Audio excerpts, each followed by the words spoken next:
Hey guys, and welcome back to another episode of Federico Talks Watches. Today I'm once again answering your questions from Instagram. You saw the Q&A picture, and I'm answering them today. Everything from what do I think about this current crazy watch market, and what are some watch brands that I particularly think are not worth the money. All that and more in today's video. Now, of course, before we get started, customary wristwatch check. I'm wearing my Piaget Polo 45 flyback.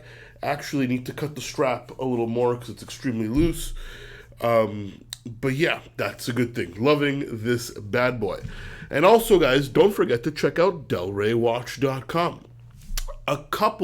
More than a couple of new releases came in. If you missed that Rolex OP39 Rhodium, don't fret, I just got in another one, full box, full papers. We have a very interesting and quite rare Alan Silberstein Chrono Bauhaus, one of my favorite watchmakers from the 90s that is no longer. This watch is just a ton of fun, and these are becoming, or have already become, cult classics. And a nice unworn Ming 1709 blue dial.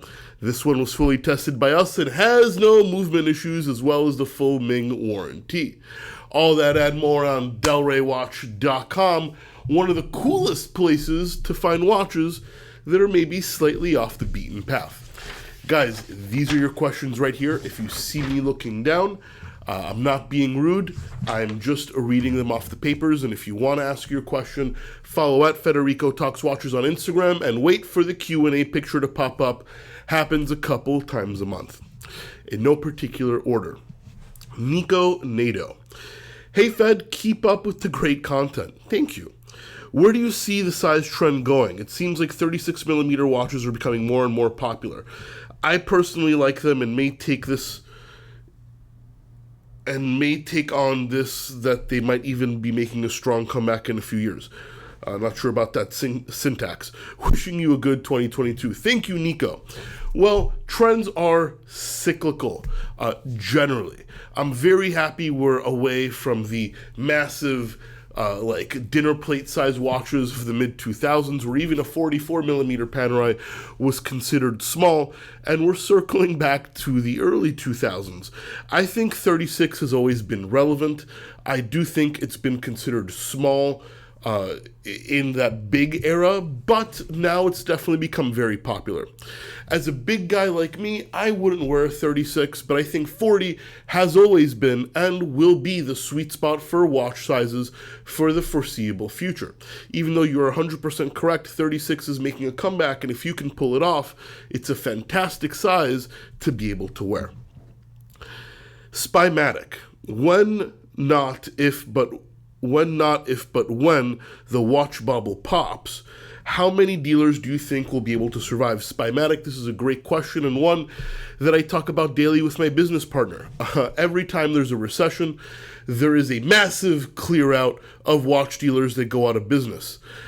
Being able to survive slow economies is what separates the men from the boys when it comes to watch dealers.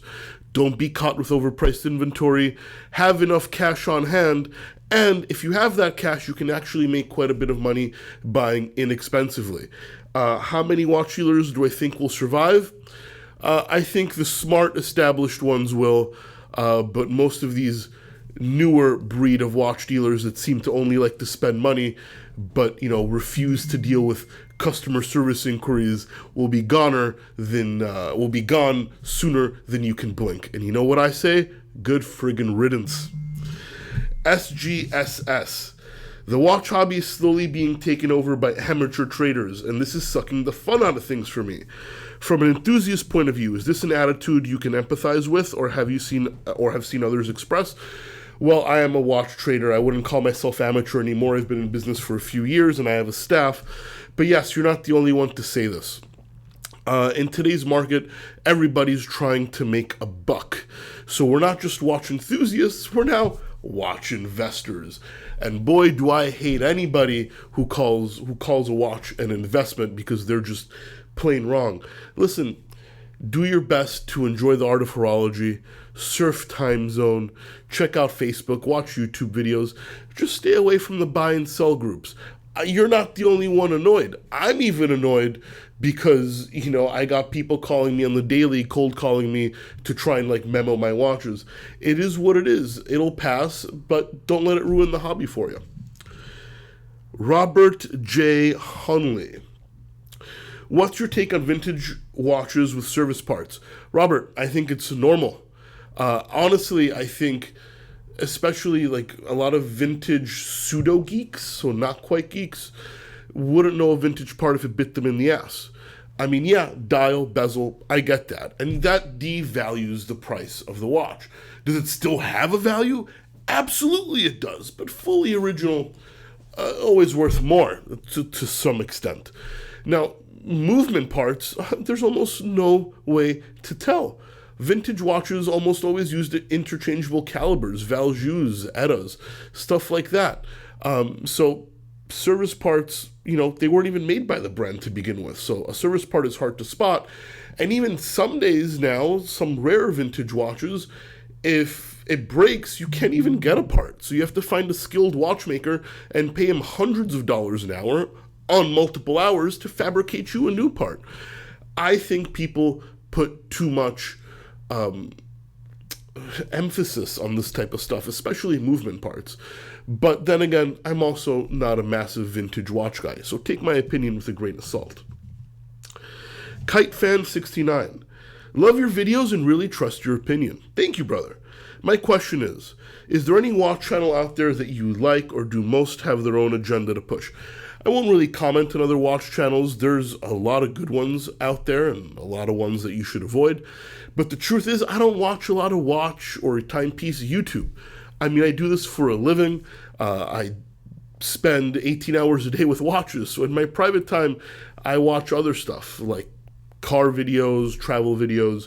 But if I had to give one shout out, which doesn't even need a shout out because they're much bigger than I am, I think Watchfinder makes some beautiful content, and it's probably the only watch channel I actually watch with any sort of regularity. So Watchfinder and Watchfinder Guy, keep doing what you're doing. Really enjoy your content. Jack Leonardis. Hey Fed, love the channel. Thank you, brother. My question is this: what are a few of the highest value watches / brands that don't deserve the price tag? Oh, this is easy. Most sports Rolex, anything made by Richard Mille, any Patek Philippe Nautilus or Aquanaut. I mean, there are a ton. Then again, you're just asking my opinion, and I'm correlating what I would pay for something to what something costs. The market, obviously, has a different opinion than I do. So who's right? Well, I'm willing to say the market's right, but I'm sure as hell not spending money on those watches, at least at their current value. But yeah, that's just me. Anyway, guys, that's it for today. I really hope you enjoyed today's episode. Please give this video a thumbs up if you enjoyed it. Really does help. Don't forget to subscribe so you don't miss any more content. And of course, I'll catch you in the next one. Take care.